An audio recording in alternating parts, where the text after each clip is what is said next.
Olá, você que está aí na sua preparação para o exame da ordem, para fazer parte aí dos quadros da Ordem dos Advogados do Brasil. Então, a OAB está bem difícil ultimamente, não é verdade? Está quase comparado aí a concursos, né? O último pelo menos, muitos estavam, nossa, parecia concurso para juiz, o que é aquela prova?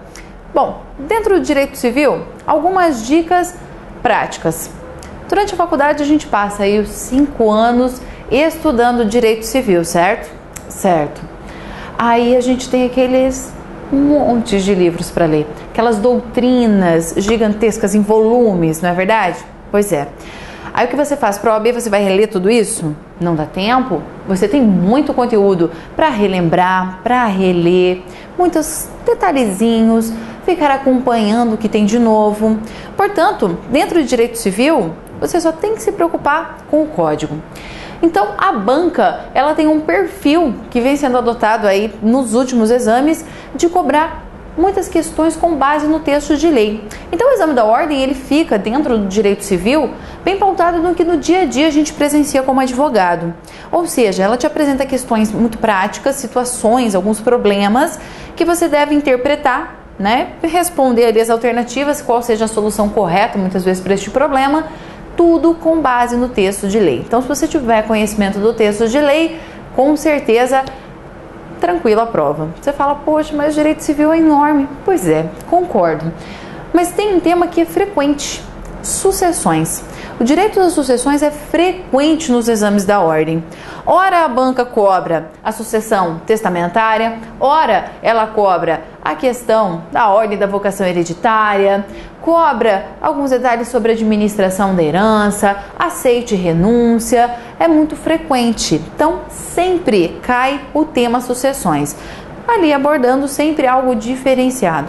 Portanto, uma questão certa de sucessões você encontrará no exame da ordem. Então, é uma prática que vem, a não ser que ela inove, né? O que dificilmente vai ocorrer, porque sucessões também, tanto sucessões como direito de família, é algo muito corriqueiro na prática com relação à advocacia na área de direito civil, bem como contratos, que é outro tema também que é abordado com frequência. A banca gosta muito de contratos. Então, ela pede um contrato bem específico, pede depósito, mútuo, seguro. Então, também, contratos vale a pena dar uma boa lida no texto da lei para se garantir, que também é questão frequente no exame da ordem. Com relação às sucessões, uma questão que pode ser abordada dentro deste exame é com relação à sucessão do cônjuge. A banca gosta bastante de falar da sucessão do cônjuge. Lembre-se, o cônjuge, ele não é herdeiro quando ele é meeiro. E lembre-se também que a questão da divisão da herança, o que é a herança?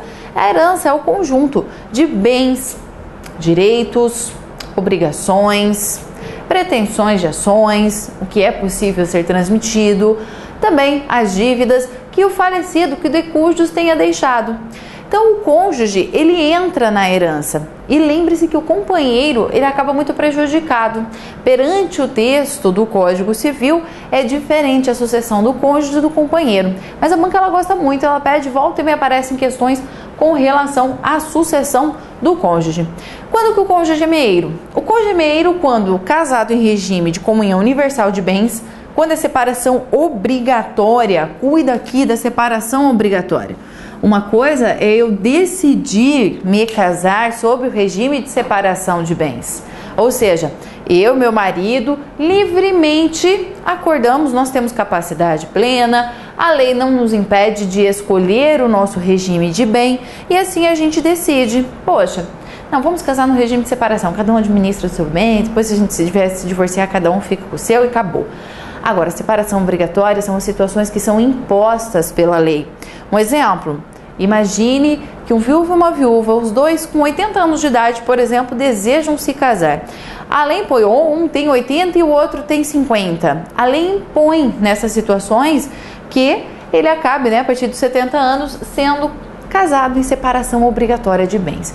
Então, não tem jeito. Então, fica atento com isso. É separação obrigatória. Quando a separação é consensual, aí é diferente. Quando a gente, num consenso, nós tínhamos a liberdade de escolher qualquer regime de bens e decidimos pela separação, é diferente de eu ser obrigada a casar no regime de separação obrigatória.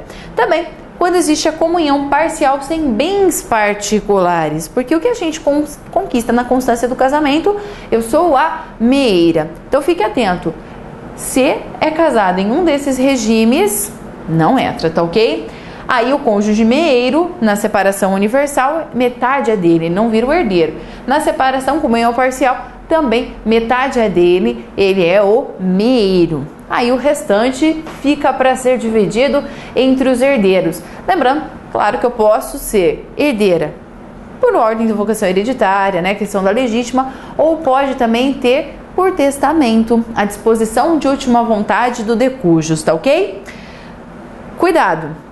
O cônjuge, quando ela concorre com os seus descendentes em comum, a cota é nunca inferior a 1/4 da herança, tá ok? Então uma questãozinha aí que tá fervilhando, que pode aparecer aí nessa prova, pode ser a questão da sucessão do cônjuge. Mas a dica é, não deixe de ler o livro de contratos, não deixe de ler sobre direitos das associações e também direito de família, que são questões recorrentes no exame da ordem, neste vasto conteúdo que é o direito civil. Perfeito?